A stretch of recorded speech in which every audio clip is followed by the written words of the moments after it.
which is very important. Okay, my question is, what do you think is the most difficult part when it comes to the sales process? So you remember the sales process. So what do you think is the most difficult part?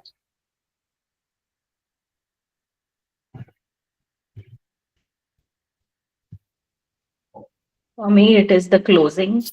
Mm-hmm. I think every part has got its own pros and cons depending on the person who's. Prospecting and value selling. Okay, that's the most difficult part. Yeah. Okay, fair enough. So, but as per the study, people say that people are very afraid of this word called as this. They get very stuck here. Negotiation. Yes, that is what the study says. So whatever you are saying is absolutely okay. I'm okay with that. That could be your perspective. But what study says is that people get mostly stuck with this negotiation skills, and they find it very difficult to negotiate because this is a basic kind of mentality that negotiation means it's all about the pricing. That's what people are thinking about it. Okay. Now the question is, when you hear the word negotiation, what picture comes to your mind? I'm asking as in terms of what picture comes to your mind. Two people sitting across the table and trying to negotiate. Correct. So two people sitting across the table and trying to get onto something. Fair enough. Amazing. Somebody else would like to give a try on this?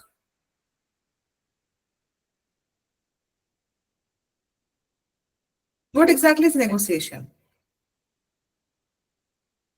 Trying to get them buy our product on the pricing that Yeah, we want them to. Yeah, or trying to get the best of what you want at the least price. Yeah. Trying to get whatever you want at the least price. Fair. So what do you want to say, Ishpita? I was saying like similar only, like we have a target every year, right? That we want to target this revenue. Based on that, we decide, okay, each deal should at least have this kind of revenue should come. So negotiation is kind of to achieve that goal. But Okay. So that is what you want to win. So if these are the things that comes in your mind when it comes to negotiation, then what is bargaining? Have you heard this word called as bargaining? yeah, And do you believe this concept that if there are two words, say for example, if there is a word like serene or tranquil or accountability or responsibility, if there are two words in the dictionary, there has to be two different meaning. So the same goes with this concept. If there is a negotiation and bargaining, so what is bargaining then? In bargaining, you are stuck only to your position. You want what you want. You don't consider the giving even a little bit of space or merit to the other person. You just are like stubborn. I want what I want. Whereas in negotiation, you try to give away a little bit of what doesn't mean most to you to the other person, so he feels that you also gave him something, and he doesn't have a loss of face types. Correct. Absolutely okay. Absolutely true. In fact, everybody got what Vaishali said? Let me just phrase what Vaishali said. It was amazing. She explained it very nicely. So when it comes to negotiation, of course, when you talk to a negotiation, there is always a win-win situation when you talk to other person. So you always come halfway, the other person also come halfway, and there is a negotiation. Okay, this is also good for me. This is good for me. Let's just get into some kind of dealing. But when it comes to bargaining, it is always like, I get the best of the deal. I don't care about you. That's the reason when we go to a vendor market, when we go to, buy something which is local, there is a bargaining going on there. We never say that we are sitting there as a negotiation. Does that make sense to everybody? Negotiation is nothing, but it's a bargaining. Now I'll give you another example. People actually say, okay, we'll try to negotiate, but they actually do bargaining. So recently what happened, I'm sure you must have heard this, there are carwalas. You have this concept, carwalas, right? So what is that happening is that there is a car in the market which is not running very much, but the owner of the car wants to sell the car. So they give the car and say, okay, let this car be sold in the second-hand market. Now, suppose, for example, Vaishali is the owner of one such kind of carwala, and I am the one who is going to purchase a second-hand car. Now I am going over there and I'm saying, oh, this I see a car, the car is amazing, everything is going absolutely good. The car, Vaishali is quoting me, is like, okay, for you, including everything, insurance, the dent paint of the car and everything, I will give you that car at 6 lakh rupees. Say for example, okay, this is an example. Now what happens is I am sitting across the table and I'm saying, no, no, no, no, no. What you need to do is that, Vaishali, at this point of time, give me this car at 5 lakh rupees, but I will give you cash for this. Even I would not take a credit. The money would be given to you immediately. It would be cash. I don't want even the GST bill. Everything is cash to you, but give me this car at 5 lakh rupees. After lot of discussions here and there and there and here, Vaishali says to me, okay, I will give this car in 5 lakh rupees.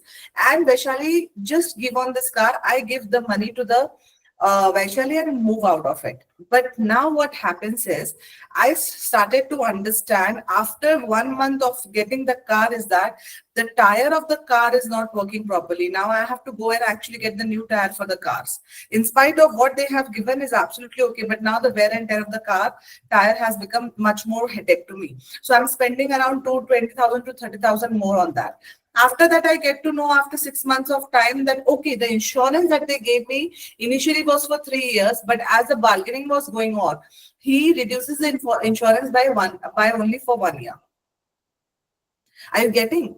So this is a kind of negotiation which is called as a cheating, and it is coming into the part of bargaining. And this is actually where people are getting cheated. So when I talk about the word called as negotiation always come with a crystal clear dedication that if I'm negotiating with you certain price or value or something, there is something that I'm minusing from somewhere, which people don't tell. I'm telling you, when it comes to real negotiation, there is a clear terms and conditions which has been told to you in spite of you negotiating on the price. Are you getting what am I trying to say? So this is something which is going on in the market. Just to tell you, this is what exactly is going on in the market. Do you understand? So negotiation means it is a genuinely a win-win situation. Whereas bargaining means there is a win-loss situation, but they are using the word negotiation in the market, but there is a bargaining going on in the market. Do you get the clarity with this? Yeah. Do you have any question when it comes to this? You got the concept? So when you talk negotiation, the people should not feel cheated is a very important aspect of negotiation, which salespeople miss out, So this is a difference between it. Now, just to tell you what is exactly a negotiation on the definition point of view, it is when a salesperson or a sales consultant and the customer talk together and they agree to deal that benefit both the side. Okay, the customer or the salesperson should not feel cheated after they understand or they get to know after 1 or 2 months. That's a very important point when it comes to negotiation. Customer gets the value and salesperson closes the deal. Simple as that. Now, understand, always remember this thing. No matter if you do a spin selling, you do a challenger sale, you do a B2B sales, you do a B2C sales, nothing. You actually are solving a problem. The more you identify a problem and the way you position yourself or the company or the product, that is where you sell the product. Always remember on top of your mind, in the world, people don't buy your product and services. They buy solutions to their problem. So what is it? It is like you solving the problem. You are a problem solver and you're always giving us solutions. So as a sales consultant, your mindset when it comes to negotiation should be that, okay, my customer should be getting benefited. At the same time, my company's revenue should not go down. Now, the reason why I said the word revenue and not the profit, because the lower the revenue goes, the profit automatically goes down. So it's a responsibility of the salesperson or a consultant to make sure that the revenue doesn't drop down by a lot of percentage. It can drop down by 5 or 7%, but not more than that. And in negotiation, knowledge is powerful. Now, when I say this, you have to understand what is knowledge. Now, for example, when I'm now let's just not talk about the slides. Let's talk about the real negotiation which I had. So what happened was, I was actually negotiating with somebody. I was actually sitting around the table with somebody on some project that I'm doing right now. So this is a story of a 6 months back. Okay. Now what happened was they were just trying to delay. And they were like, I was like, okay, let's just come to a conclusion. Let me understand what you have in the mind. So again, when I sat around the table with them and I was like, they were like, okay, we want this also, we want this also, we want this also, we want this also, and I want this. I said, fair enough, I'm understanding, but you're not giving me a value out of it. I mean, I need a value as a byproduct. When I say value as a byproduct, it's a price. Of course, you cannot ask me anything as a free, because everything requires a lot of, okay, once again, Akhilia, everybody's been removed or they are getting out itself? No, they have joined some wrong link, Swati. They are not being part of the sales. So, Okay, fair. yeah, you can carry on. So the point I was trying to make over here is that when I sat down and they were asking me, give me this, give me that, I accepted to all the terms and conditions. Okay. Now at the end of the day, they gave me a certain pricing to it. I got negotiated. I said, okay, okay, I'll work on this because I felt this is okay. This is absolutely okay at that point of time. Now this is a project which is going to be there for another 6 months. This started in the month of this January.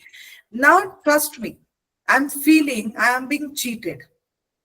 Now, but when I retrospected myself, I understood that I did not have the knowledge of who? The person who is sitting in front of me, what kind of nature that person is, what exactly they have in their mind. I did not even understood, okay, what is the basic objective of what they want to do at this point of time. So this was something where I could not negotiate well. I'm telling you, this is where I could have negotiated really well. But because I never had the knowledge of what lot many things behind, and they people were smart enough to camouflage everything, I said, oh, I lost the deal. But of course, I got my learnings. I lost the deal as in terms of pricing. So knowledge is very powerful. So don't get to know, okay, this is my product or service. When you say negotiate, you need to know about the person. You need to know about the company. You need to know about the nature of the person. You need to know about the mindset of the person. You need to know which category the person personality is. You have to understand what exactly he has in his mind. Why is he sitting? You have to also understand, is he negotiating with somebody else also along with you, or it is just only you that is sitting and negotiating with? So these kind of knowledge, when you have, then only you become a good negotiator. You genuinely need to have these kind of negotiations, this kind of knowledge.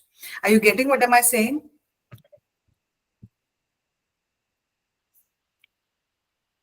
Are you getting what am I saying? Does that make sense to you? Great. So I'll tell you one important more point. Most of the salespeople, when somebody says to you, oh, I'll get back to you, the first thing that comes in your mind, do you think that this person is not going to come back to me because my pricing is high? Why do you think it's always the pricing? In fact, pricing is always the last. Now, I'll ask you one question.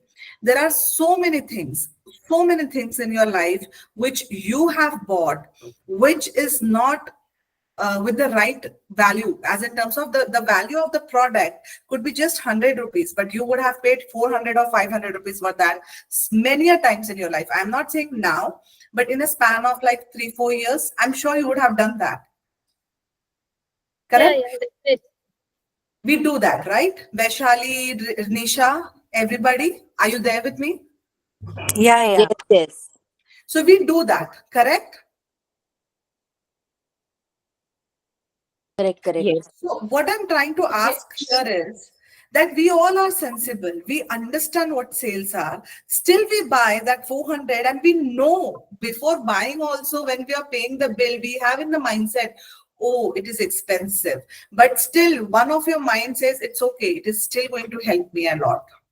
Let me just buy this. This is going to really be helpful to me or useful to me. Am I right or wrong? Correct. Because we are convinced of Correct. it.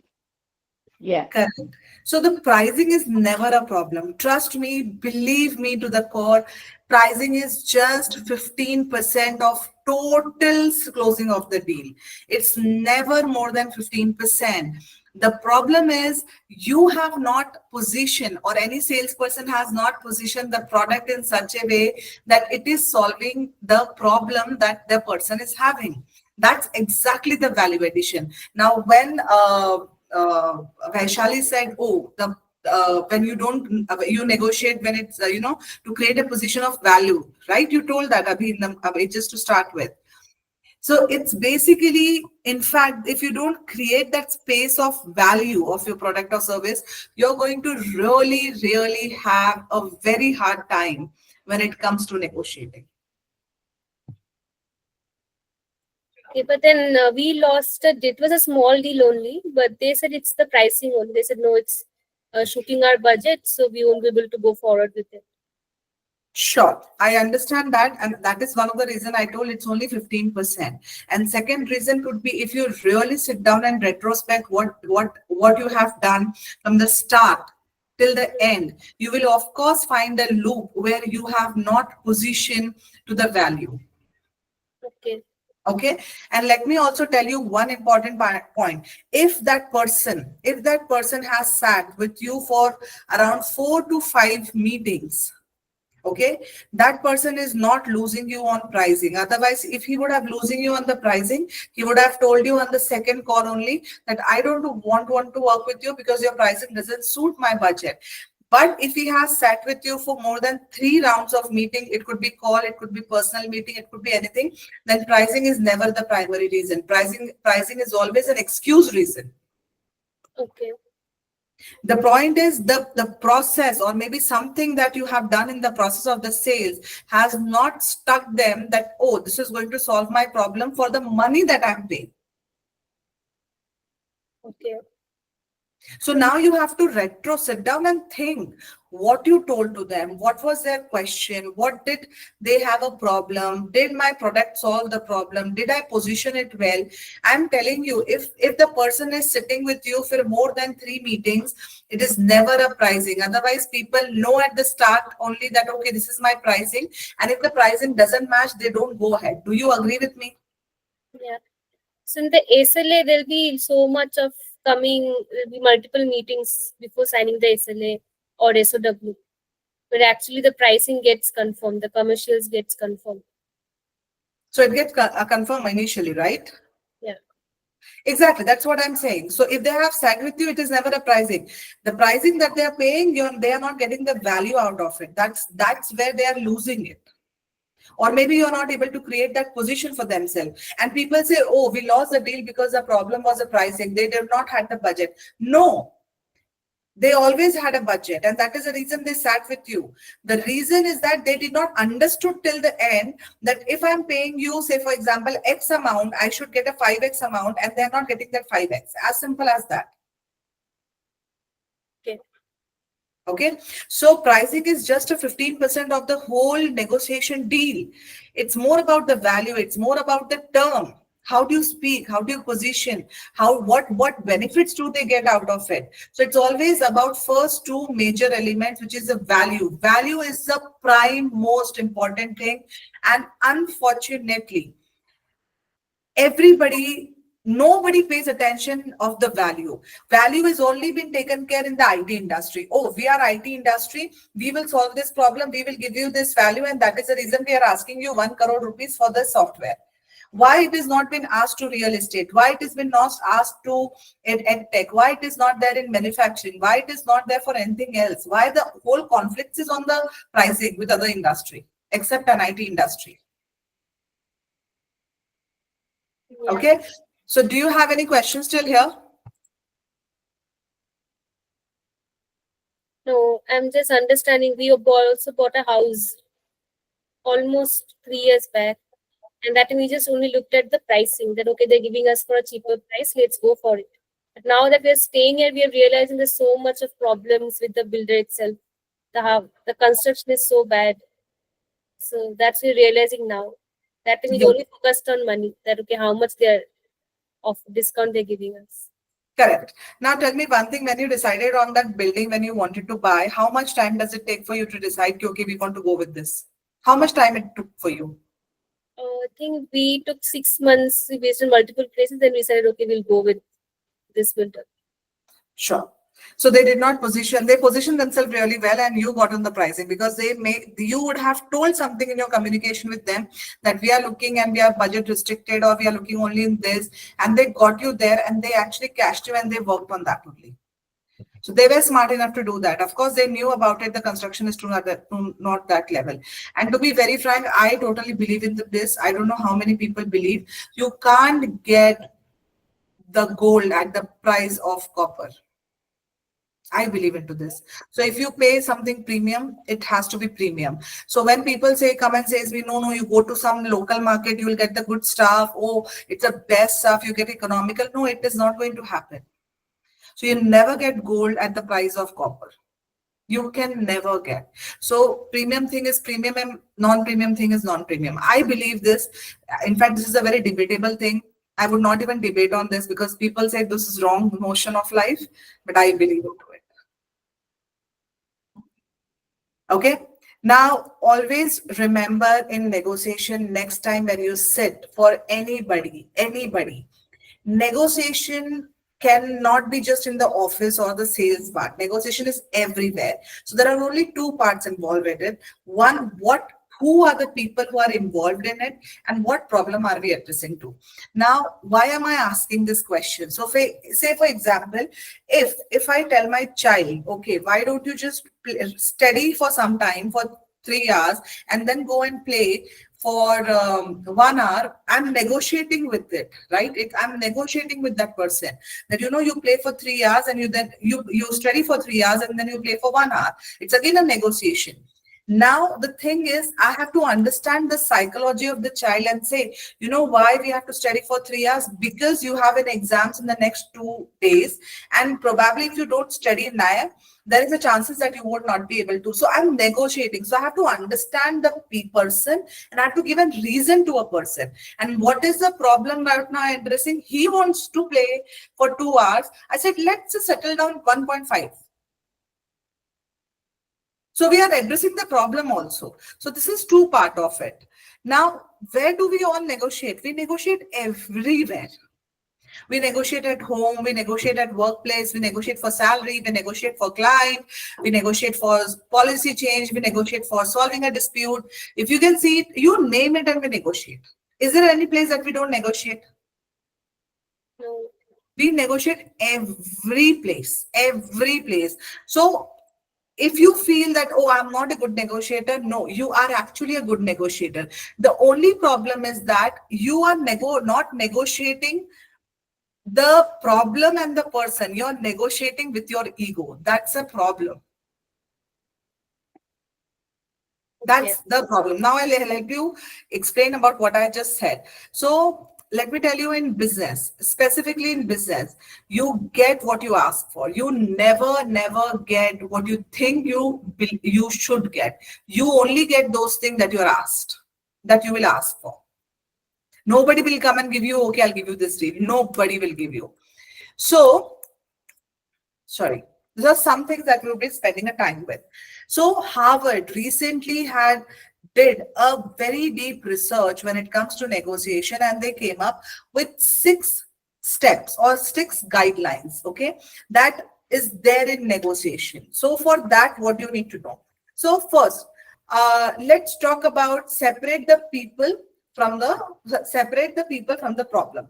Do you understand what does that mean? Can you give me a guessing what does that mean? No. Anybody would like to give a try? Raise your hand and tell me. Separate the people from the problem. Try to make it objective. Don't get personal or don't get emotional, but stick to the issue, not the person. Absolutely. Correct. Focus can you on the explain problem, not on the people. Correct. Focus on the problem and not on the people. Now, somebody can give me a reason to it or maybe an example to it? Can you try? Yeah, so suppose I'm negotiating with you, Swati, and we don't reach an agreement, I will not say that, Swati is, inconsiderate. She didn't give me the price that I wanted. Instead, I will say that me and Swati tried, but it did not work out. Yes, correct. Absolutely. So let me just rephrase what Vaishali just said, because Vaishali is also a sales coach. So let me tell you, separate the people from the problem. So for example, if I say, okay, I cannot work with you at this point of time. I cannot work with you.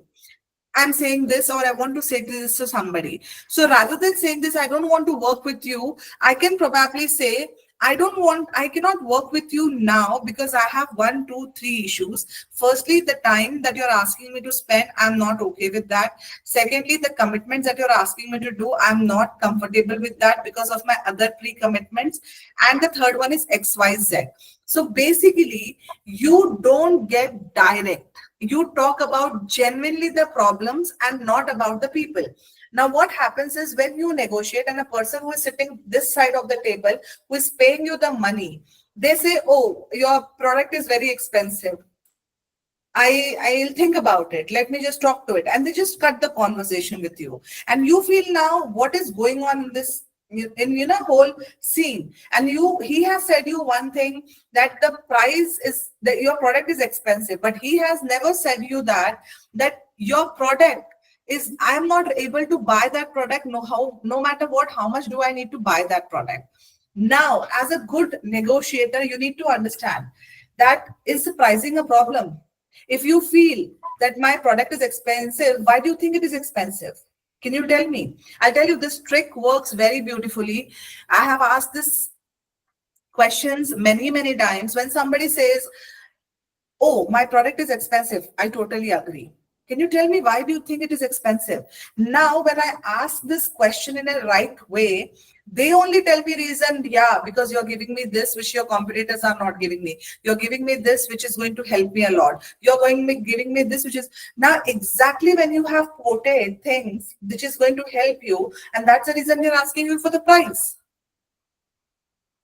This will work with around 30 to 35% of closing.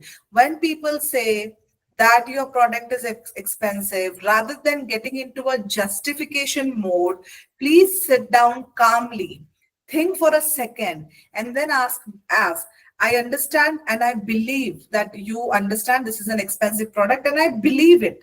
But can you just help me understand why do you think it is an expensive product?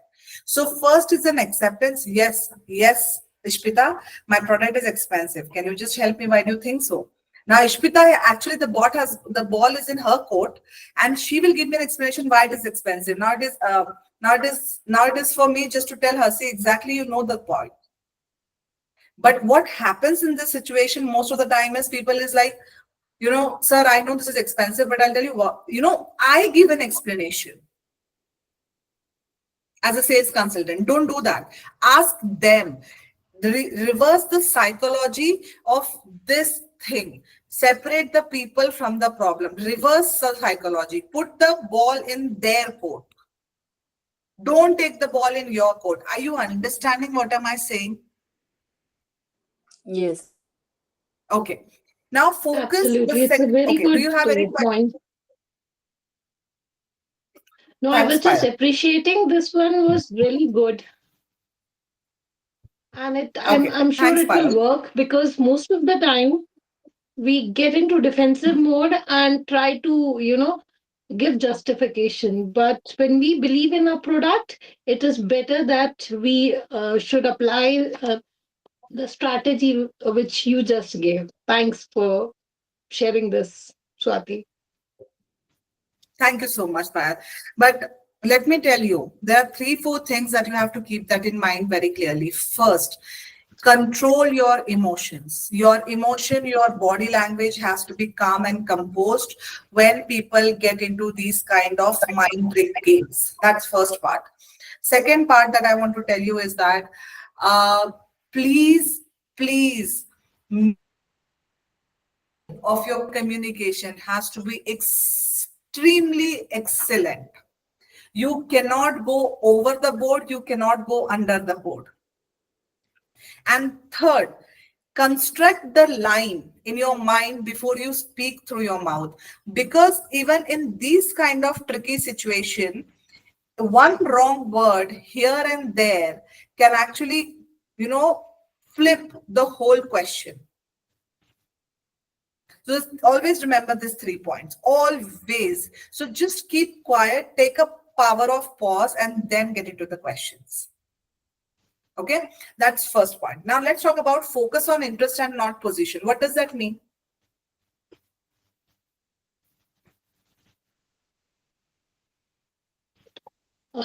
I believe it means that, we should be talking about what we are bringing on the table for the discussion, uh, not with whom we are talking to.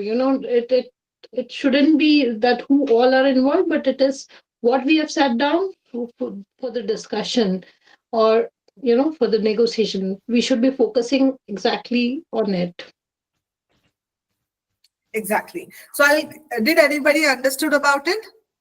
Okay. So let's give me an example for this. Okay. So just imagine I am a person who is a vendor. Okay. A vendor of lemon. I make a lemonade. Okay. I have lemons with me. Do you get the imagination? Are you there with me, everybody? Yes. Okay. So I'm a person who is selling a lemon. Okay. I'm selling lemonade. Now what happens is there is one person, there is one Suresh and there is one Ramesh coming from the opposite side, and I'm standing in between. Now Ramesh, Suresh comes and says me, and I have left with the last lemon with me. Okay. Now Suresh comes and says me, okay, I just need one lemonade, and please give me one lemonade. At the same time, Ramesh from the opposite side comes and says me, okay, give me this lemon. Now, the point is, I have only one lemon, and both these people, Suresh and Ramesh, are my old clients, and they also know each other very well because they come at the same time and they exchange the smile, but they don't talk to each other. Now, I am saying, sir, this person has come first, so I will give him the lemonade. But Ramesh says to me, you know what? I am been there with you for more than Suresh. Suresh has come after me. You should give me the lemon first. I have been your loyal customer. I'm coming to you from 10 years. If you don't give me today, I'll just not come from tomorrow. And Suresh is saying, oh, I come along with my 5 friends. So you are losing on the 5 people compared to 1 people. Now, as I am a person who is in the middle as a vendor person, I get confused. Oh, this client is also important to me because this comes with 5 more people, which gives me a revenue of 10 rupees into 5, that is 50 rupees. And this is one customer who is very regular and loyal. So loyalty always has to give me I have to always give back to the loyalty, because no matter what, I had so many other lemonades around me, but this person always come to me. So am I in fix? So what do you think I should be doing?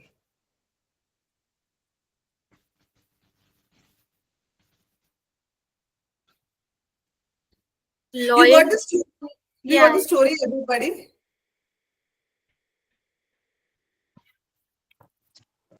Maybe loyalty, because that customer will come again and again. It's already, we have a good relationship with that customer, so I don't have to again do negotiation, bargain with that same customer.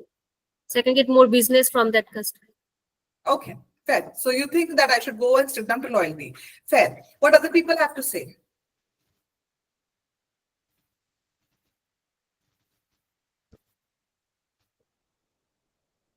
Anybody have to say on this? What I should be doing as a vendor of lemonade?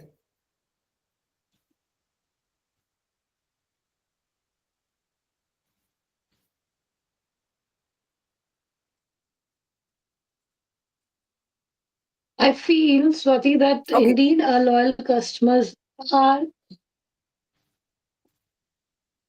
I'm sorry, what? Am I audible? Yes, you were audible, but yes, you are audible.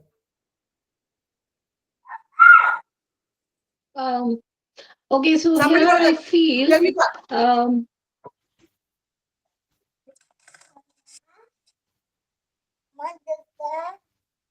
Jaya, please switch off your mic, please. Tell me, Payal, what do you think? What I should be doing?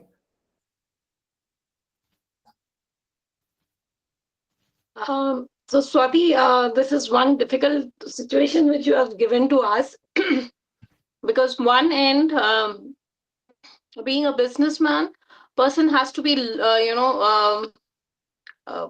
for loyal customer, they always held a higher position. But given the interest here, the other person is also coming with 5 more other clients. Here, the interest would be more. So means maybe you should try and get something, a middle position, wherein you could satisfy both your clients, something. Not sure though. Exactly. Exactly. But what is that I should be doing now? That's my question is. So, Sarda says, give lemon, that completes the sales. Let the other one share it for lemonade. What does that mean, Sarda? I should give lemonade and I tell them to use half. That exactly what does that mean, by any chance? I'll make a lemonade and divide into half and give to both of them. No, sorry. Okay. All right. Now understand this situation. This situation would have come and will come 1,000 times in your life. Both the things are important in your personal life also and professional life also. Both the people are very important to you and you have to take care of both the people. Now, this is exactly where the negotiation skills come. I am assuming that both the person are requiring a lemonade. They want to drink a lemon juice. So I am getting confused. Okay, should I serve to Suresh or should I serve to Ramesh? Now just understand, if I would have asked them, ki, sir, you just mentioned that you need lemon. Do you know can you just tell me why do you need a lemon? He would have answered you, I need lemon because I need to make an achar out of that lemon. And that's exactly why one person, if you were a very good listener, I never said for Suresh that he wants lemon, but I said on Ramesh that he wants lemon. For him, I always said lemonade. For him, I said lemon. So if you were a good salesperson, you would have asked me that why are you saying that one needs a lemonade, which is a lemon drink, and one needs a lemon. Now, as a sales consultant or as a vendor, I should have asked Ramesh, कि sir आपको lemon क्यों चाहिए? तो Ramesh would have told me, sir मुझे lemon चाहिए क्योंकि मुझे juice बनाना है. Then I would have told, sir, मैं इसको lemonade दे देता हूँ, थोड़ा सा juice निकाल लेता हूँ, थोड़ा सा आपके लिए रख लेता हूँ, because this is exactly how do you want it. So I'll give you the lemon which is left at the end because उनको lemon, meshy lemon वो बनाना था, meshy type का कुछ बनाना था.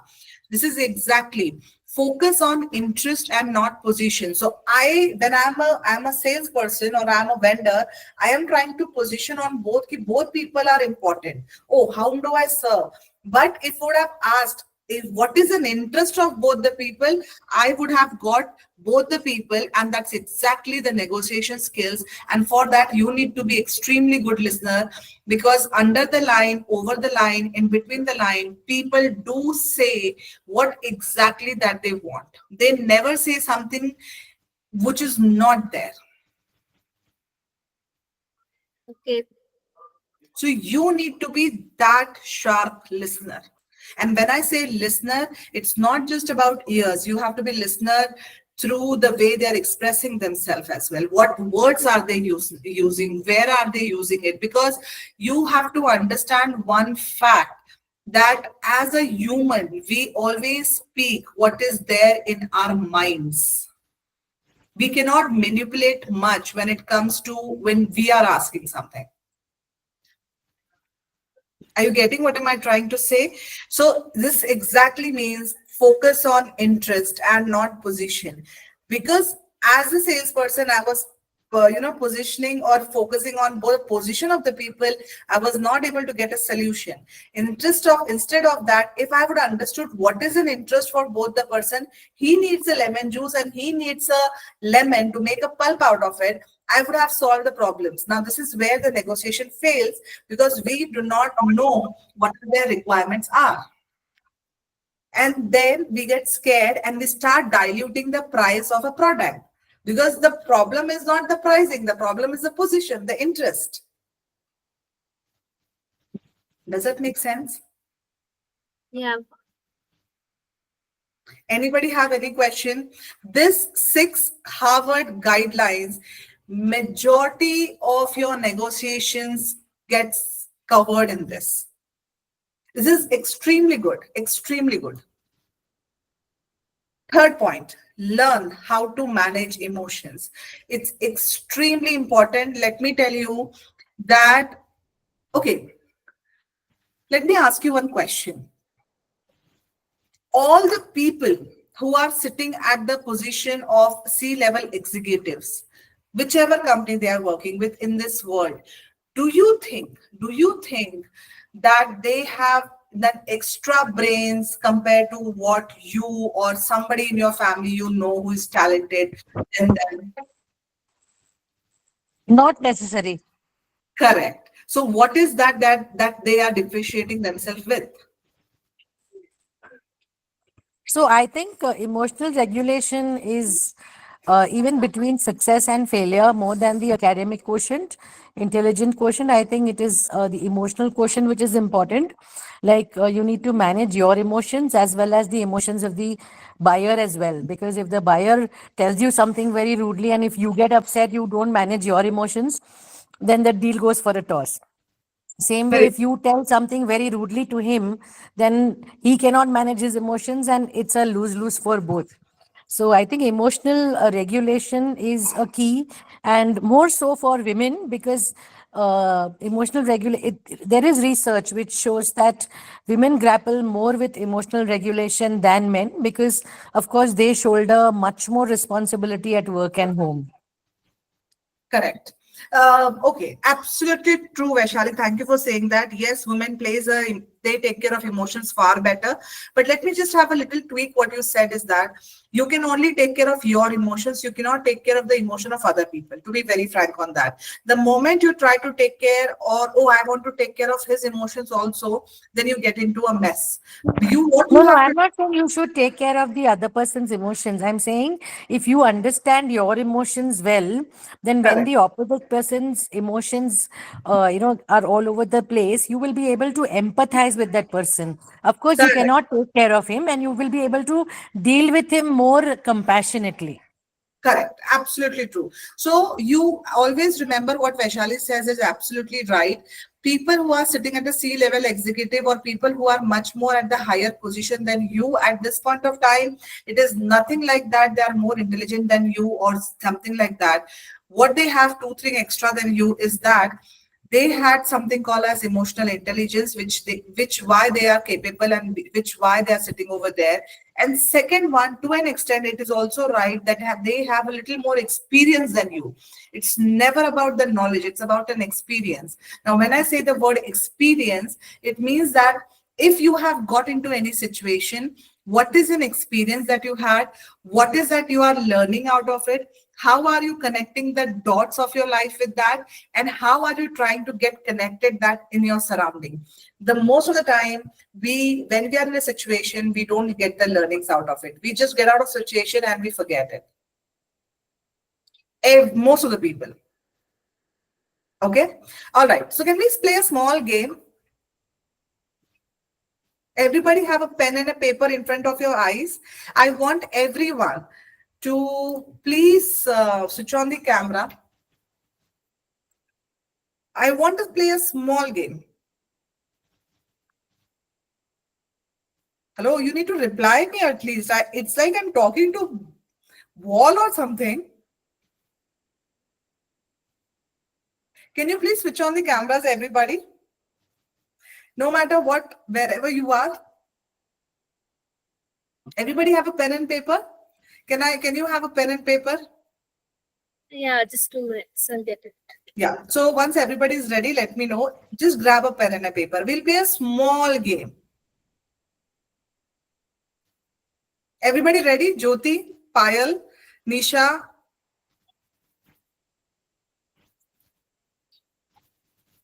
Sarda. Okay. Switch on your cameras. Please look at me because I need to understand, are you playing the game or not? Just for this particular game.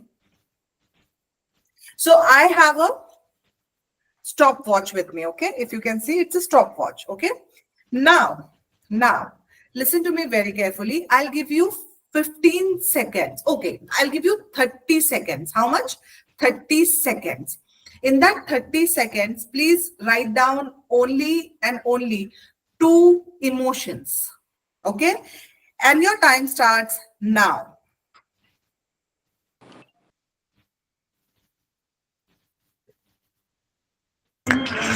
Done. Yes, okay, fair enough. Let the 30 seconds get over.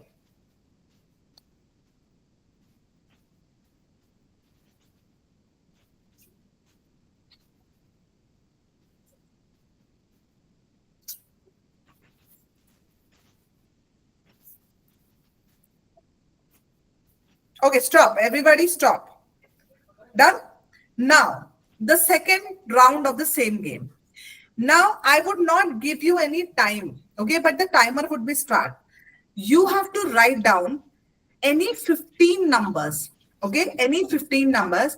Whoever completes the 15 number, tell me I am done and I will stop the watch and everybody stops the writing. Do you get that?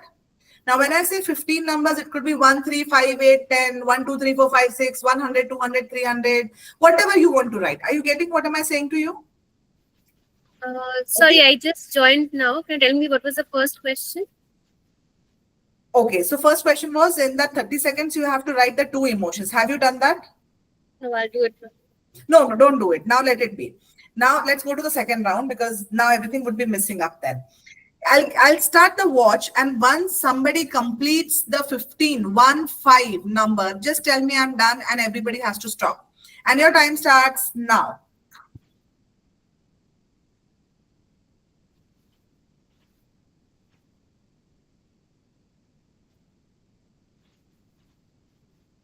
Stop. Stop. Santa said at 11 seconds, I have completed. Stop everybody. Okay. Now let's get to the third round. Are you ready? Now, once I gave you 30 seconds, then the 11 second has come. So total of 42 seconds. I'll give you 45 seconds from now. This is the third round. I'll start this round. In that round, you have to write down 5 emotions. Your time starts now.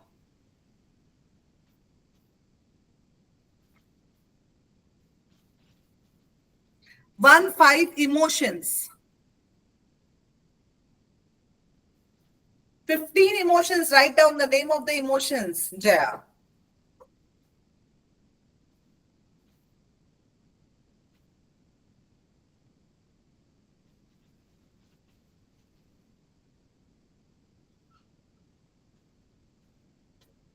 Second.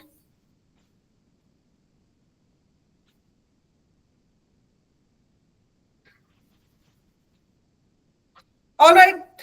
No. All right. Stop, everybody. All right. Now my question is, how many people have written more than 5 emotions? I have written. Okay. More than 6?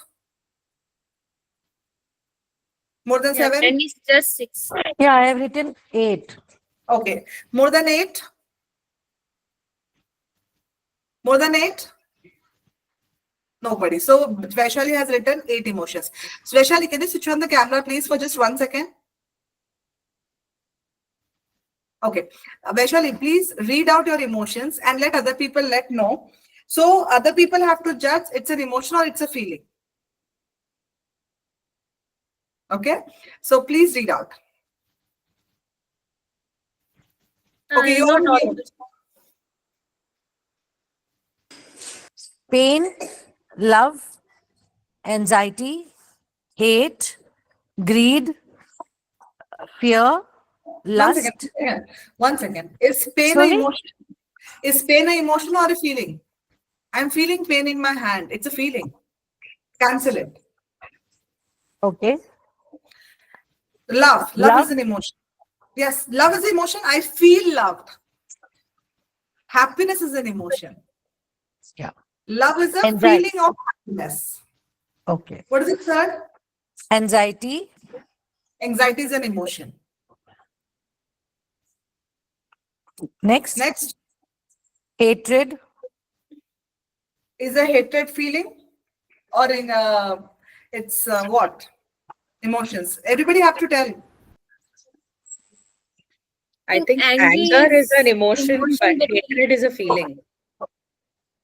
Correct. Hatred is a feeling. Angry is an emotion. Okay, so I'll replace that with anger. No, just cut it. Cut Grief. it. Cut it. Okay. Grief Grief, is an emotion. Grief is a feeling. greed, Full on greed. Full on feeling. I am feeling greedy. okay. Okay. Then fear, It's an emotion. okay. Done. So how many emotions have you done? I think 5. No, no. How many emotions have you left with at the end? When you cut all the things, how many emotions are left out of 8? 4. 4 emotions. All right. Now, just imagine, my question to each one of you is, you can write in 15 seconds 2 emotion, which was absolutely okay. I'm not even judging whether it is right or wrong at this point of time. In 11 seconds, you can write down about 15 numbers. But in 45 seconds, you cannot even write down more than 5 right emotions. What I'm trying to say over here is that everybody knows that you need to be emotionally intelligent, but do you really know what emotions are firstly? So what are you correcting on? What are you correcting on? So if I say I want to be emotional intelligence, I should know what exactly emotions means. What is the basic difference of emotions and feeling? People do not know this simple questions answer. They feel, oh, I feel my emotions are to be loved. Love isn't feeling. You know, typically emotion is something that comes inside your body where your brain is involved in that. But feeling is always a byproduct of that emotions. So happiness, sadness, anger, anxiety, fear, and disgust are typically 6 category of emotions. Now, read about it. Now, when I say read about it, what does that mean? If you want to be a good negotiator, you should know what are the triggers of the other party that can give you where you get happy, sad, fear. When you know somebody says to you, hey, I'm not going to work with you, and you feel hatred about it, the moment you know you feel hatred about it, now when you know about it, then only you can control it. But the point is, if you don't know about it, how will you control it? When you don't know something, how will you control that? So in that Savard 6 guideline, understand, it is a very simple line. Learn how to manage emotion. Everybody knows, you have read this line zillions of times in your life. But do you really understand the meaning? What is emotion? Where do you get triggered? Trigger could be for happiness, trigger could be for sadness, trigger could be for fear, trigger could be for disgust. Now, I'll give you something. I get triggered when somebody actually, you know, when as an emotion, let me tell you, if you are sitting in front of me and I'm negotiating with you very hard and the person says, I'm not going to work with you, or bakwas hai, what you're saying is not accepted. This expression and this hand gesture triggers me as a disgust. Trust me, it triggers me. Now, once I understood, now I feel irritated here. I feel like slapping that person left, right, center. Now, if I need to manage my thing, I have to understand it's just the body language of the other person. He's nothing doing with me. Are you understanding what am I trying to say? So you have to understand, Yes. where am I getting triggered? So if you want to manage your emotions, you need to know your triggers. Trust me, if somebody still does not this hand movements and all this, I still get triggered. I don't know, somehow I get triggered. Now I'll tell you another thing. My sister stays in Bombay. How many of you stays in Bombay? Okay, so let me give you an example. Every city has a lingo language. You know that? Every city has some kind of language which is there in that city. So Bombay has one language called as Chomu. Okay, it's a typical lingual language. Chomu means "are you stupid?" As simple as that. Nothing more than that. Okay. Now let me really tell you, my sister. This is an example which I used almost every sales in every time. My sister till today calls me, "ये तो Chomu है क्या? ये तो Chomu है क्या?" You know, when she gets angry on me and when I ask her stupid question, she asks me, "I तो Chomu है क्या?" And I'm like leaving everything. I was like, "तुम्हें Chomu क्यों बोलती है?" Now this is my emotion. I get very irritated. I get very, very angered with it. And it continued for so many years. And then one day I actually thought, when I actually was trying to understand the emotions, I was like, "ये तो सिर्फ एक language है. How is that affecting me so much?" Now, if I went back and thought, because I was born and brought up in a very small district and I was like differentiated as a superiority and an inferiority complex, that's the reason when somebody says words like this, chomu, stupid, tu pagal hai kya, it triggers my childhood imagination of that inferiority complex. But now, am I the same right now? No. So should that affect me? No. So when she says chomu hai kya, I said nahi. Mera sawal iska matlab ye tha. Simple. And trust me, the more I started giving him a pause answer, my sister a pause answer, the lesser she started using the chomu word by itself. Are you getting what am I saying? Correct. Yeah. This is showing control over your emotion. Correct. So this is how to learn to manage your emotions, because वो जितना आसान है ना वो line वहाँ पे लिखना, उतना ही difficult है उसको अपने अंदर imbibe करना. And believe me, the day you control even 40% of your emotions, you're at least 80% above than the rest of the people, and you have no idea your growth is trajectory. Just try that. It is that powerful.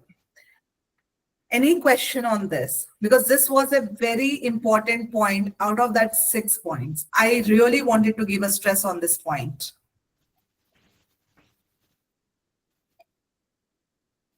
Do you have any question? Did you not understood the concept? Do you want to challenge anything? I'm okay. No, I understand. Good. I was So start shared- working on that. If in case you think you have, good. Haji? I was a actually, chef. I think when you especially negotiate with people in the senior position, wherein they understand their power and position, this is being calm at that point of time with with our control over emotion helps. Correct. I'll also give you one more example that will also help you to understand. So what happens was, I was working with a company called as the Transformation Studio. It is a B2B summits event. Just let's not get into that. So what we do is that we sell the space where the people of the vendor and the supplier comes together. They have a meeting and they close the business deal for themselves. Okay.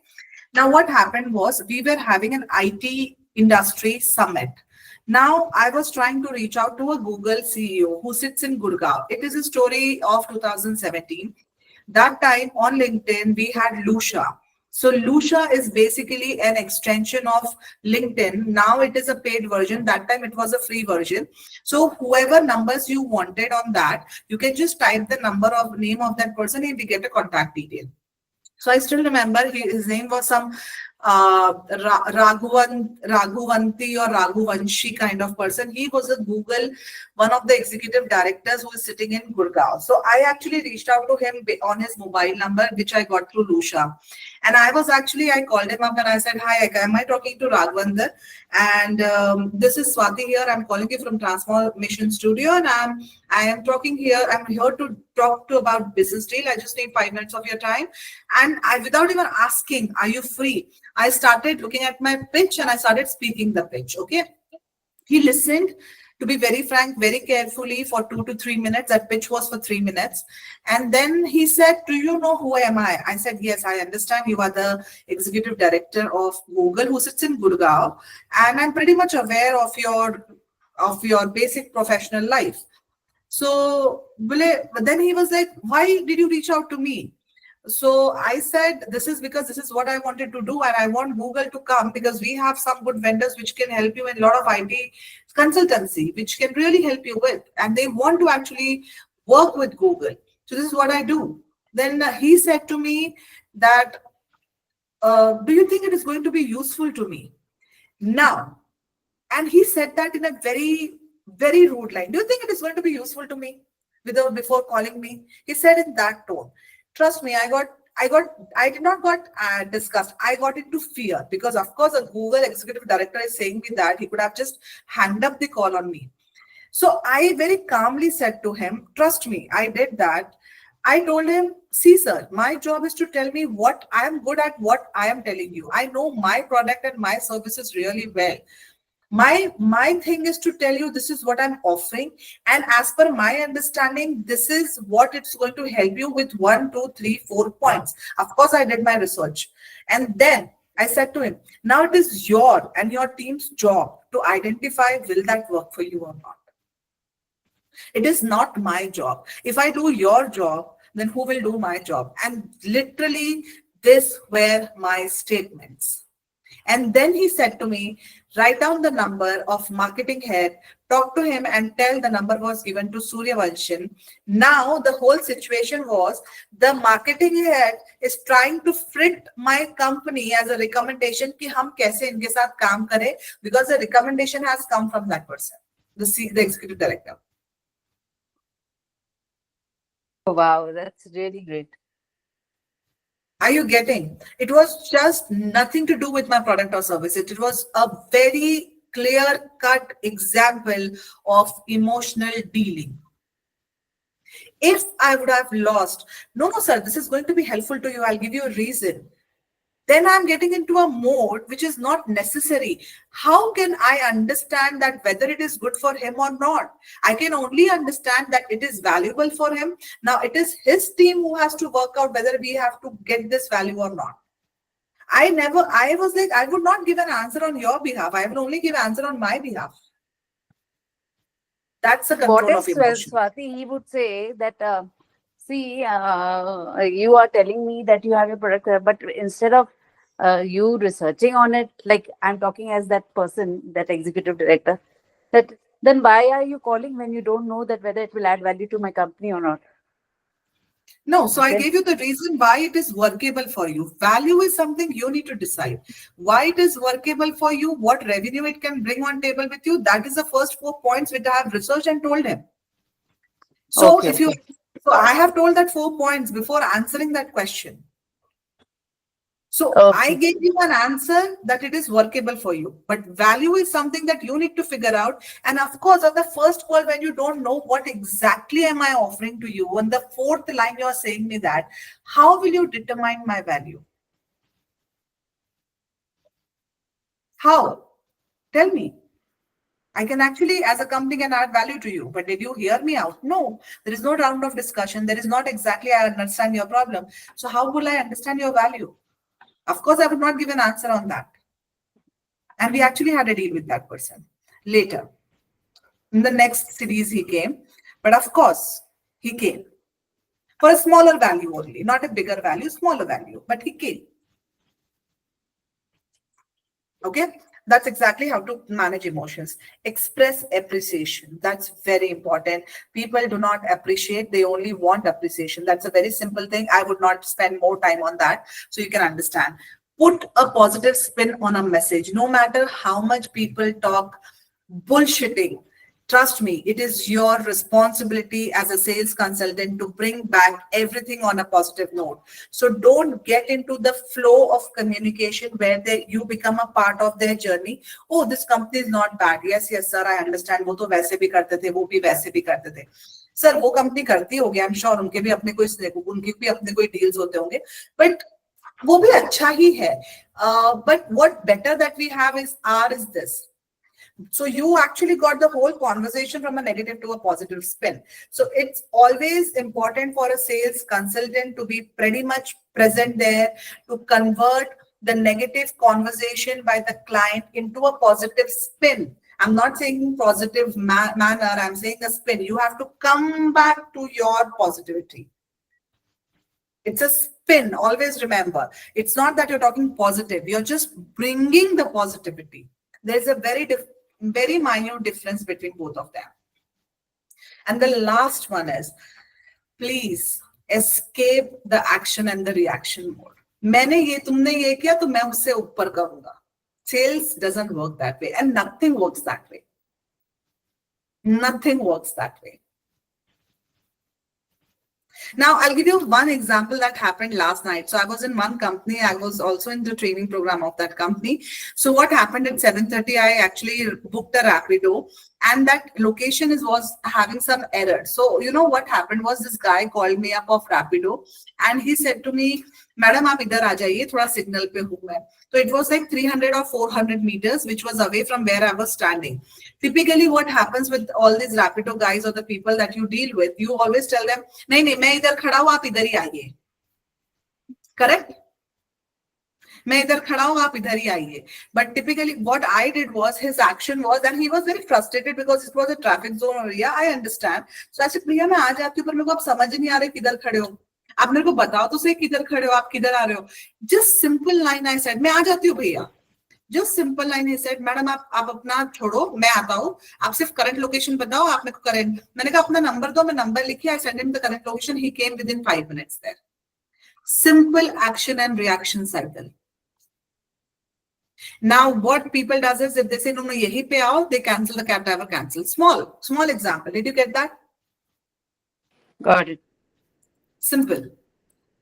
All right. In negotiation, do you have any question with the 6 Harvard rules? Because these are, as I said, majorly covering 60% of typical normal B2B, B2C sales negotiation. Of course, this also gets a lot of contribution with spin challenges and everything, other things also. But typically it covers majority with, B2B and B2C types of selling.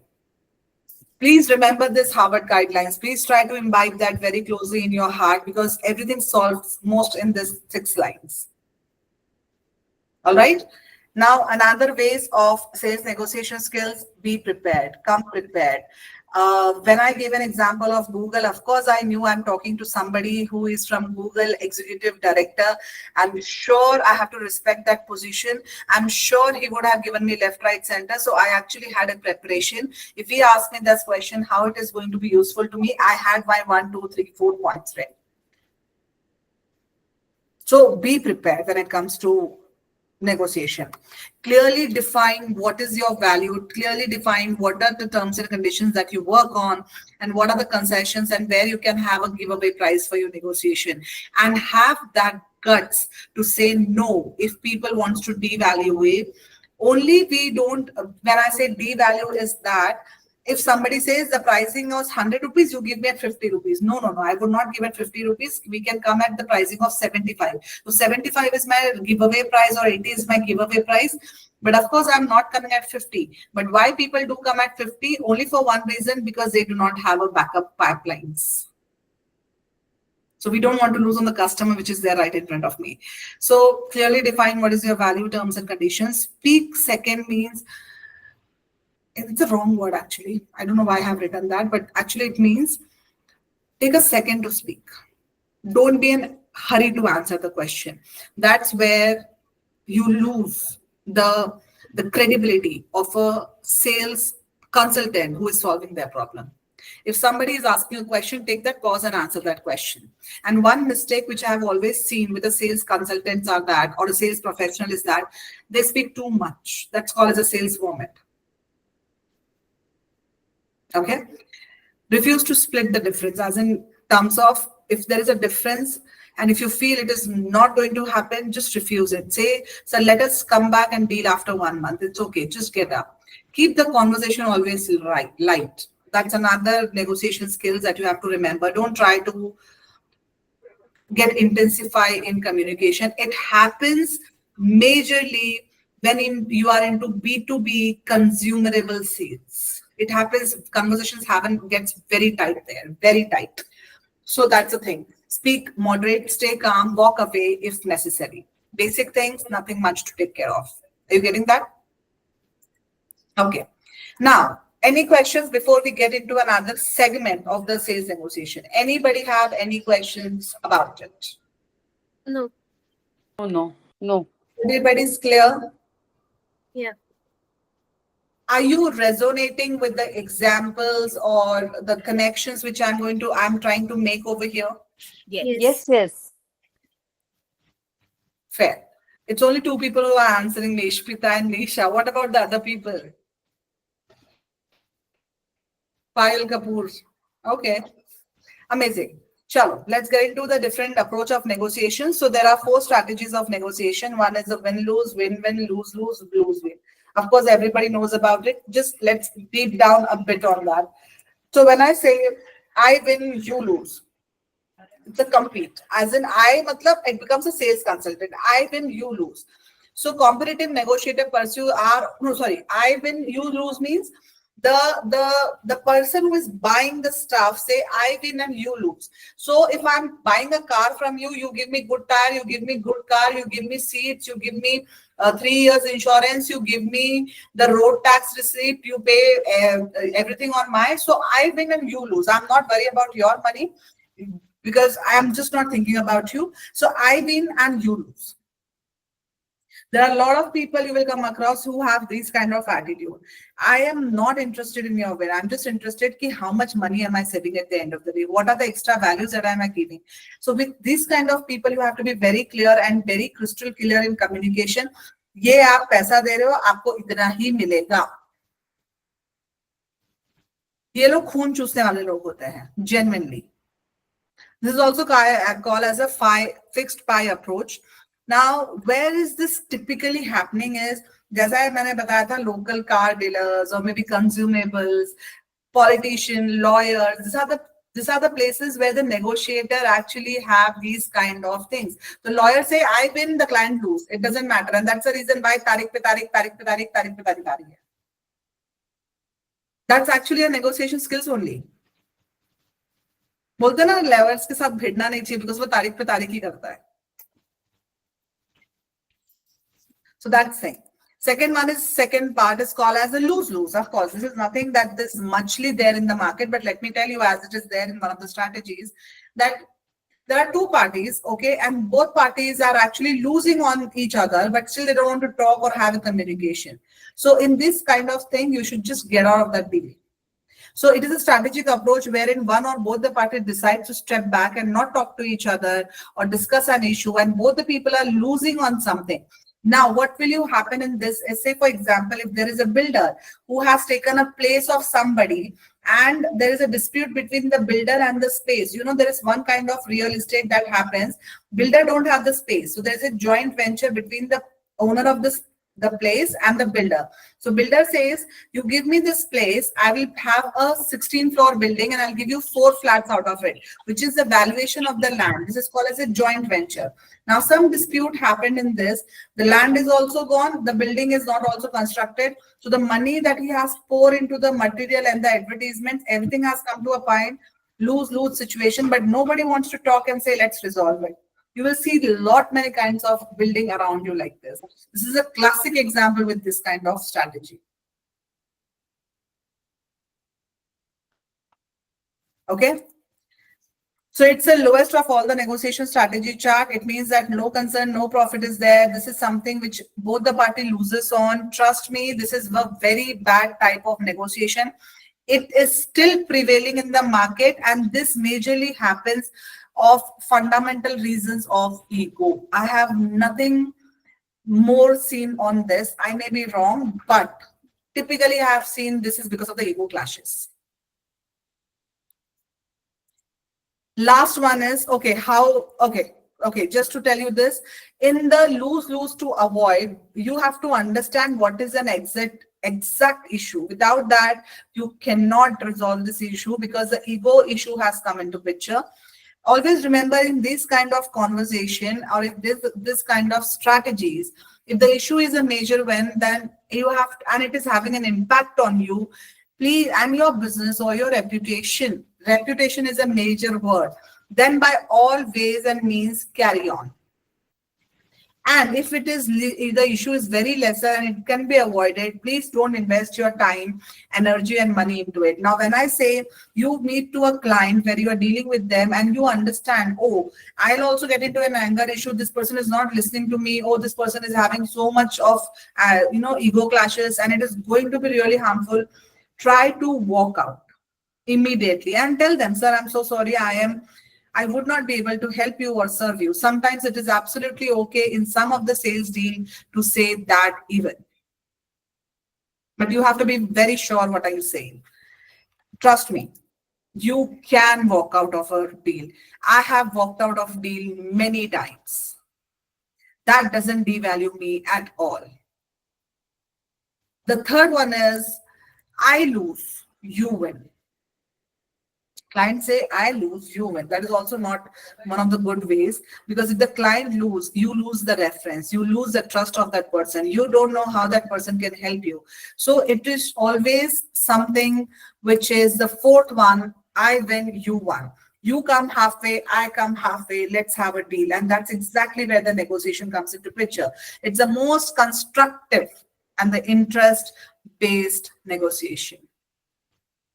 Now, when I say constructive is something, you come halfway, I'll come halfway. Let's just build the bridge. Don't, fire the bridge, whatever it is. Bridge ko jalao mat. Interest-based is, if you have a problem, let's talk about your problem. Let's not just focus on you, because you are not important here. The problem is important here. That's interest. So try to figure out the problem. It's a relationship. It's a vital component. Story of an IT software is something that I've actually used already. So that's thing. Okay. That's basically 4 strategies. Now I have used very specifically the word called as strategies and not the rules over here, because it is not necessary that if you sit down on the negotiation table, at the start, you feel this person is actually a person who is telling me to lose and he wants to win. You know what happens with the conversation? It happens that persons start getting settled down and you change the whole strategy to a different strategy altogether as like a win-win. I'll do a little bit for you, you do this for me. So it's a strategy and it can be used multiple times with the same person in different fundamentals. So if I work with Payal on some concept, so sometimes I would be in the win-win strategy with her.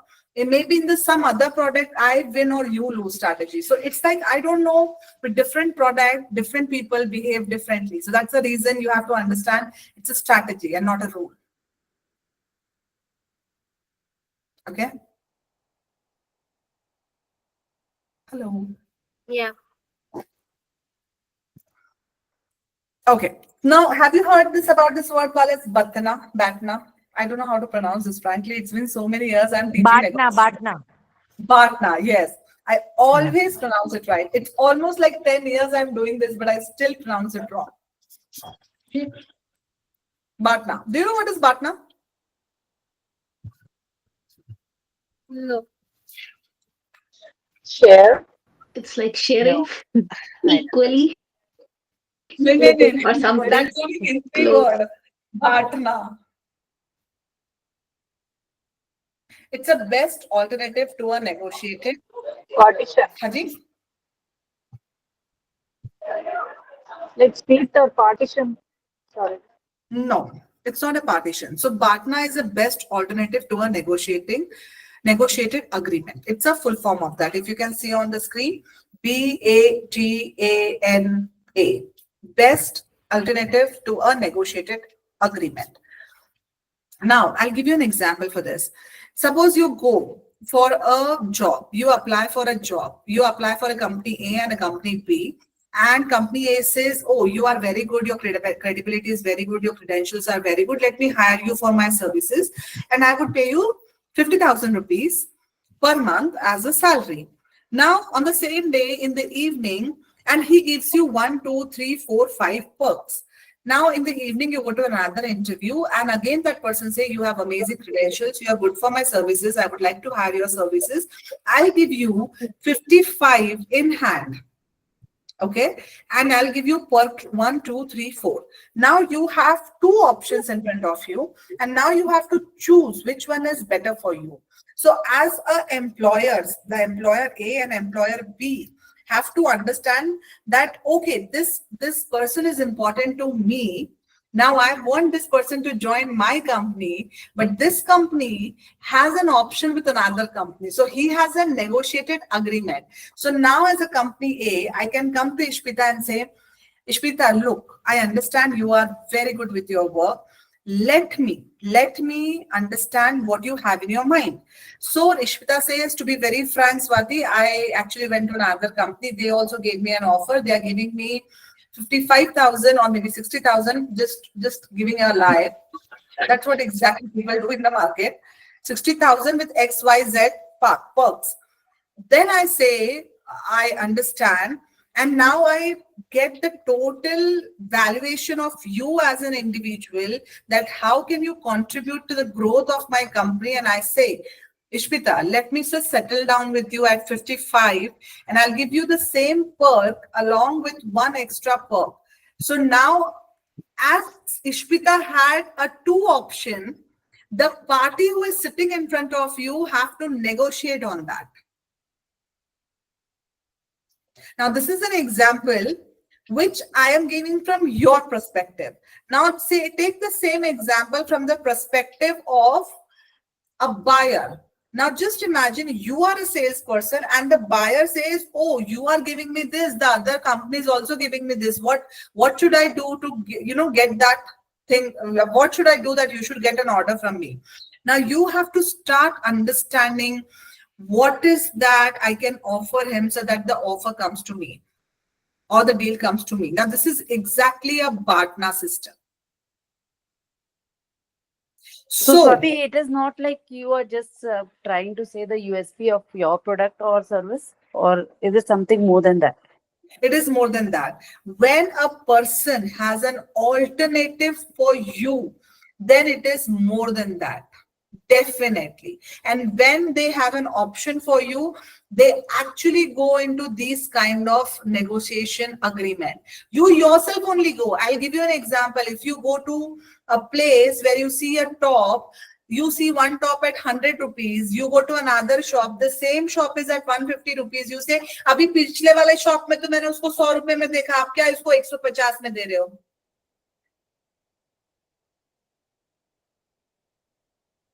Do you do that? But then they give that okay, this is the quality that is there. Correct. They do that, right? So this is the quality. And then if you say the quality is almost the same, see, you have to understand the quality is the same. Now, the person who is selling you can give you a BARTNA. He can say, either I come through 100 rupees and give you the same thing. The second one he can say is, I can give you something extras of, 10%, 20% more discount if you buy something. So basically, you buy the same thing, I'll give you something extra out of it. So he is getting that into a BARTNA agreement where best alternative is giving you something alternative where you buy a deal from them. Are you getting? So he might come to the same pricing either. Or he would say to you, okay, you buy at 150, but I'll give you that in this range, you can just pick up anyone, which could be like 50 rupees. And you can say, okay, you buy anything free out of that. So it could be a clutch. Okay, you pick up one clutch for yourself.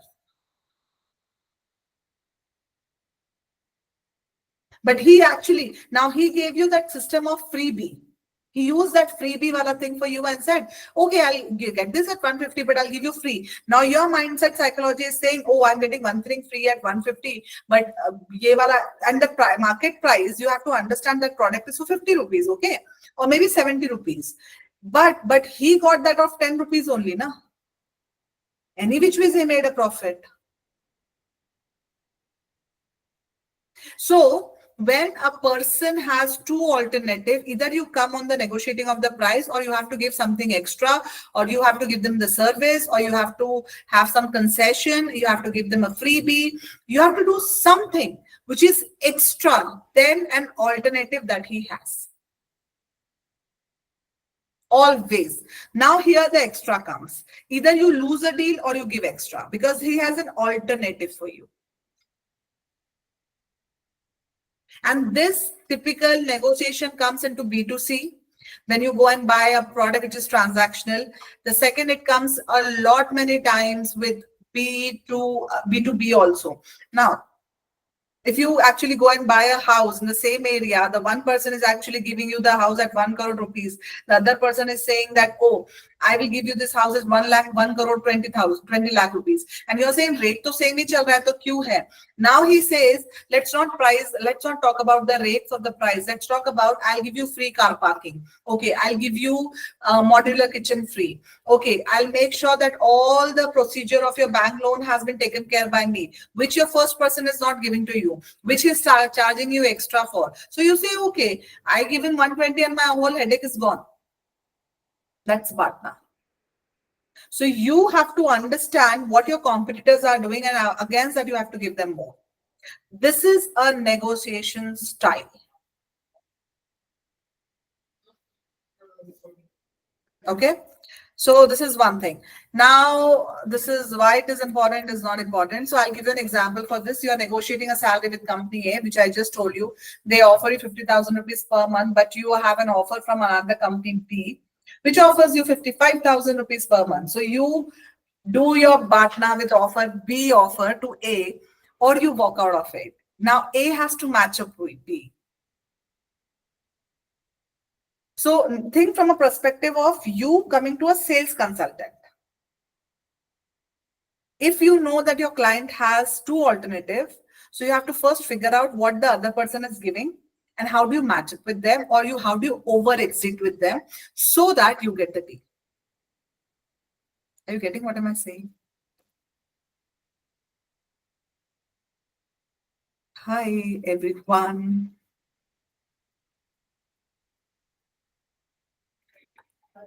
Okay, so this is example number 2. If you want to read, please read it. You find a laptop of 6,000 in one store. Another store offers the same for 55,000 rupees. Your partner is a 55,000 deal.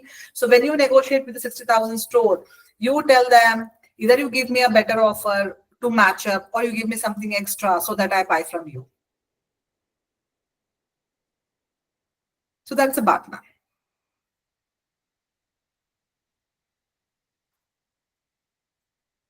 Are you getting what am I saying, girls? Yes, yes, we are hearing Swati. Fair.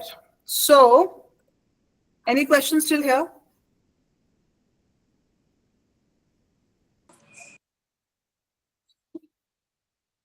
My question to each one of you is over here, Meera, Vaishali, Nisha, Manju, Ishpita, Sada. Are you feeling the relevancy of understanding? Because I'm trying to give you the most best example and the regular examples that you have in day in and day out. Sure. Thank you. Yes, somebody was saying something? No, I just said yes, definitely.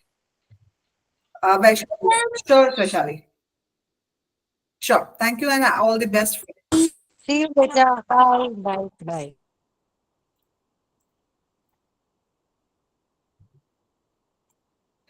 So, for preparation of your negotiation, now I'll be a little quick. Aklakya,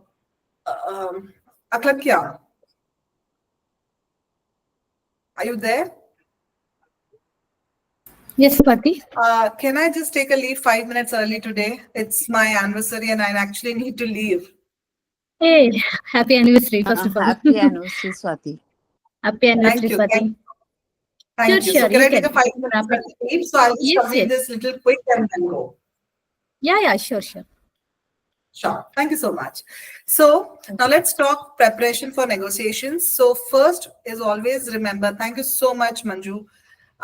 Key elements of preparation. Always identify your fear before the negotiation. It is the least thing that people think of. What will happen if the negotiation doesn't work well? What will happen if the argument gets heated? What will happen if I don't get into the deals of that person? What will happen if the person doesn't listen to me? These are your fears. Please answer this question before you get into a negotiation deal, because negotiation always come with the second or the third time of of explaining your product and services, and you exactly know, oh, today we have to close, so negotiation is going to come on table. So before you get onto that room, please make sure that you know about your fears. You should know about who your hot buttons are. Where are you going to get aggregated? Where do you think that you will lose your emotions on? Where do you think that person can pinch you on? Because as you judge the other person, the other person is also judging you. He also exactly know where to push your buttons. So you have to get prepared of that. The second thing is, this is the information which you have to start doing it from the first time you meet that person, is gather as much as information as you can, because that will always help you to negotiate a person. What is the type of personality? You know, some people like to talk much and they don't have anything in their heart. Some people actually observe you so much and they don't tell you much about themselves. They don't tell you the strategy. So how do you get to know about that person? So, okay, how many people are there in the company? How do they work? What is the hiring process? What do they do? What is the mentality of an individual? How much company has grown in the last couple of years? Why do they think the company? So when you get to understand all of these things, you never know which point can help you win the deal. You have no idea about it. So please keep the information very, very clear. These are some of the fears that you should actually take care of yourself if you want to build a career in sales. Fear of humiliation. Unfortunately, let me tell you, the fact is that sales is a backbone for any company. If there is no sales, there is no company. But unfortunately, salespeople are considered to be most regular people. But according to me and my eyes, sales is the most important department in the whole company. The value that the salespeople should get should be exponentially high. I believe it to the truth. Fear of humiliation, fear of failure. Always remember, the conversion ratio in today's world due to competition is just 2 to 3%, irrespective of whichever industry you are. So if you want 2 people to get converted, you need to at least talk to 20 people. So get ready for the failure of people. And always remember, people don't reject you, they reject the product and service. Please don't take it personally. The moment you start differentiating yourself, oh no, it's not that they're rejecting me, they're rejecting the product, you are okay with that. Fear of endless obligations. People think that, oh, there are so many objection or obligations that is asking for. Just get out of it. Fear of being wrong. Come on, you're a human. Salespeople think that we cannot be wrong. We know everything of the sky. And that's the reason they give the wrong information many a time and mislead to the people, because they don't want to feel void or wrong.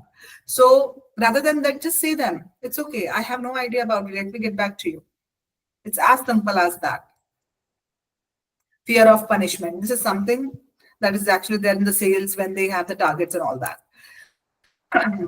Personal preparations. Do you know the things about yourself that are true, but you prefer to avoid? So for me, I'll tell you, if you ask me what is the thing that I actually know about myself, I'm a very short-tempered person, but I don't avoid it. I have totally accepted that, yes, I get short-tempered, but when I have accepted it, it becomes much easier for me to control on my emotion.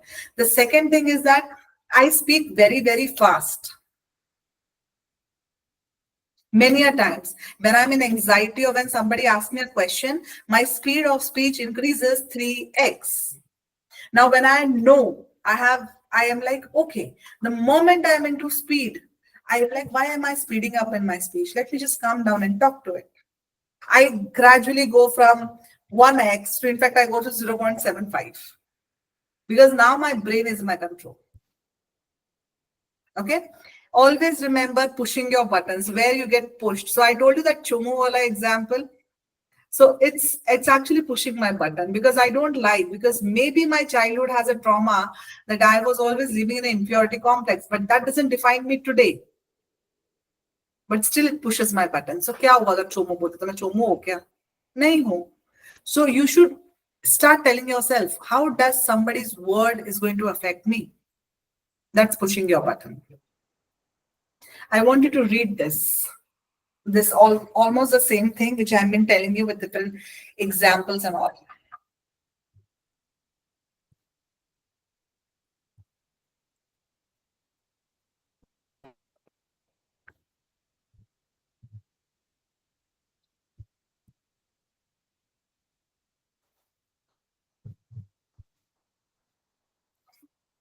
Please, if when it is done, let me know.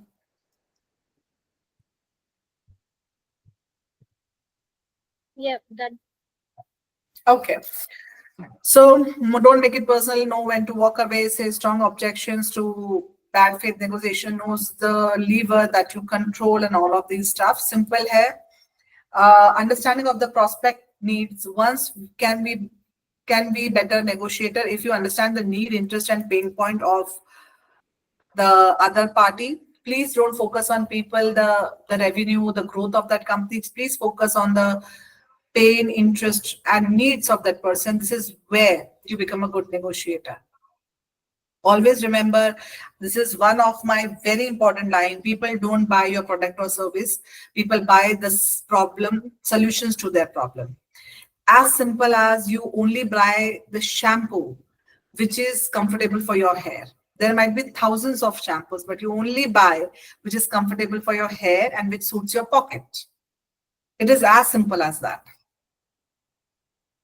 If you need to be a good negotiator, one thing which you have to always remember is that you need to be extremely good listener. And when I say the word listening, I'll give you an example in the real story. So this happened when I was working with a company called as NMIMS University. I was actually a South Zone head over here. And I used to take care of 20 people who used to report me for the sales, and I used to take care of their sales.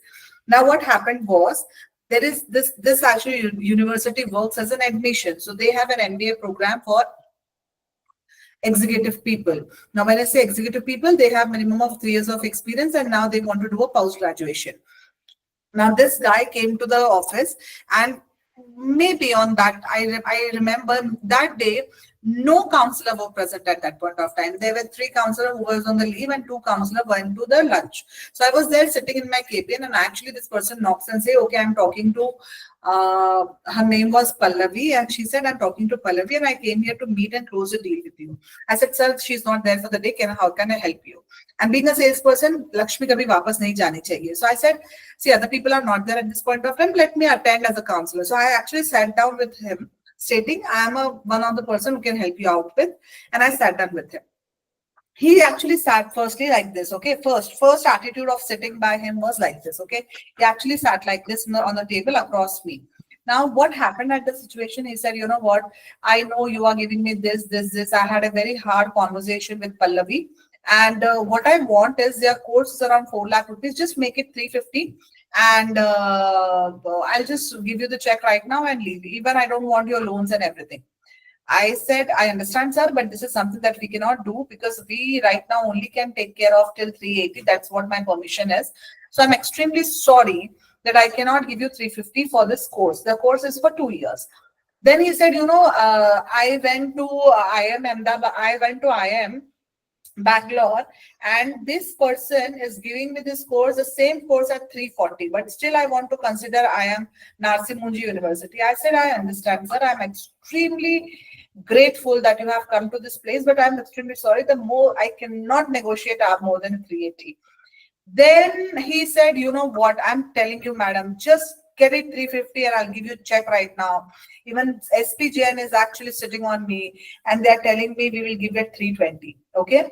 So I said, I do understand, sir, but I'm extremely sorry. I understand all your thing. But however, what I can do best for you is that I can give you this extra 1, 2, 3 things, but I cannot reduce the pricing. It is 380 only. He got up and he got angry and he said, okay, let me think about it and I'll get back to you. I said, okay, sir, I will wait for your call. If your call doesn't come within 24 hours, my counselor will give you a call. Fair enough. Within 24 hours, he gave me a call and says, okay, I'll give you the deal of 380. Just close the deal, give me the form and we'll fill the form and I'll give you all the documents.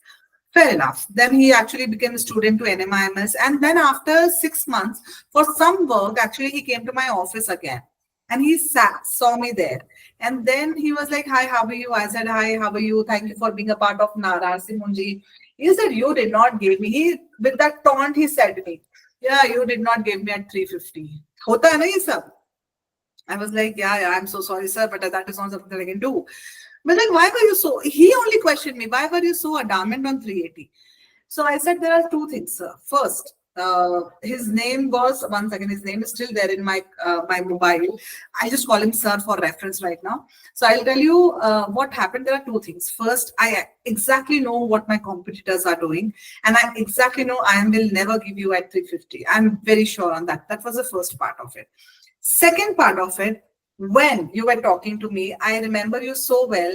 When you were into IM, you touched your nose for 5 times, which means that you were lying to me. And when you touched the SPGen word, you actually put your hand on your head, which exactly means nobody you have connected except NMIMS, and you're just playing games with me. This is called as active listening. Listening skills are from here. Active listening is looking at the body language as well and understanding what is it doing. Are you getting what am I saying? Yes. Only on body language, I did not negotiate it because I knew that he doesn't have an offer. Because it was an executive course, I know that nobody he has approached or nobody has approached him, or there is something with IM that he is not able to communicate with, or maybe he has some lack of documentation, but he's just playing a game with me using IM. Only because the moment he said IM, there was always too much of blinking of eyes, too much of nosing touching. He's sitting like this all of a sudden. The whole body language from here became here with IM. So everything was started instantly changing. It first time I noticed, okay. Second time I noticed. Third time I started concentrating the moment IM comes and what is he doing. Now my whole mindset is giving with his words and body language also. That's sharp you need to become when you are into sales with listening skills. And the second one is ask questions. Don't assume. In sales, you cannot assume. You need to question and get the answers from their mouth. Okay? How can you do that? When you take time to active listen to the client, you understand their priority, motivations, and decision-making criteria. Okay. Okay, this is something that we can do on the next part because this is actually a part of another one. That is the day 4. So on that, we finished the session on negotiation where I was actually telling you Harvard 6 principles, which are very important. Always remember that Harvard 6 principle. Second one is there are styles, that is win-win is the best style out of it, but you have to keep on switching the style based on the people. Third one is the Batna. You have to always understand if the people have an option and alternative for you, you have to always give them extra something to get the deal. There where you cannot, that's a place where you cannot say, no, this is my deal, I'll give you only on this. Because people do demand, and if the deal is important to you, you need to give them extra. And the last one is be extremely good listener and an extremely good person who knows how to question without offending people.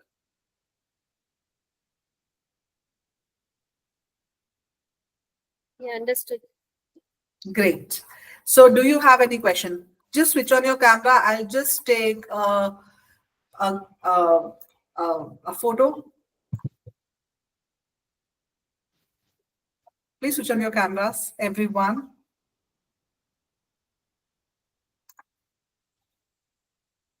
Nisha, Manju. Just give me a second. Yeah. After that, I'll ask you questions.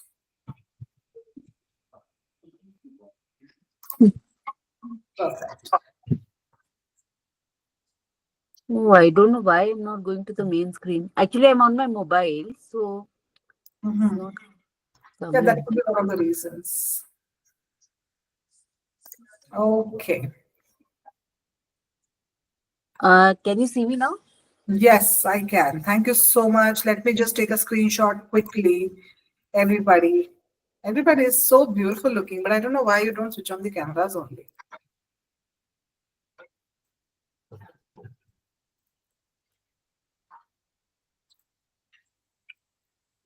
1 second, 1 second. Something happened here. Okay. All right. So now, do you have, how was the session? Nice. Yeah, it's good. Learned a lot. For me, anyway, it's everything is new, so I'm learning it. Yeah, it's interesting. It's like recapping for me, and many things like, I learn from what you're saying, especially your experiences. Yeah. So the experiences is just to give you example, nothing to do about me as a boastful thing. Let me make myself very clear on that. It's just to have the correlation with what is going on here.